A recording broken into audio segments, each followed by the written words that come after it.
Jean-Paul Soucy is my guest, co-founder of the COVID-19 Canada Open Data Working Group. Hey, good to have you back on the show, and I appreciate your time. Thanks so much for having me. All right, let me ask you, first of all, about Alberta, if we can, and your read on that. 1,549 cases. Yeah, so I have two main reactions here. So I think Dr. Hinshaw is right that the rate of case increases here is extraordinarily steep and that immediate action is required because we're going to see serious consequences with hospitalizations, ICU capacity, and death.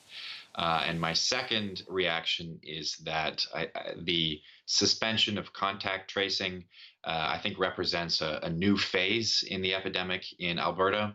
I have no doubt that Dr. Hinshaw is making the right decision given the resources she has, but I think it's important to recognize a consequence of this.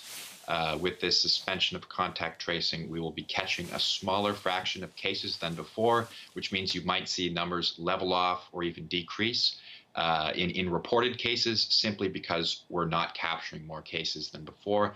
And that means that we might actually have cases truly increasing, the number of infections truly increasing, even if we're not seeing that in the reported case numbers. So it's important to keep that in mind. Yeah, if I can just ask you to provide a little bit of context, such as you can, Jean-Paul, about Alberta and what you think has perhaps not gone according to plan. I mean, you look at those numbers, and as I mentioned at the beginning, I mean, they're very large compared to Ontario and Quebec, for example. I mean, they've got more than Quebec, even though they've got about half the population. Yeah, so I think this just really puts into perspective just how rapidly the situation can change. I mean, we've seen this certainly in Winnipeg recently, in Nunavut, which is very remote, very isolated, and yet we saw the virus go from zero to spreading in the community, in multiple communities there.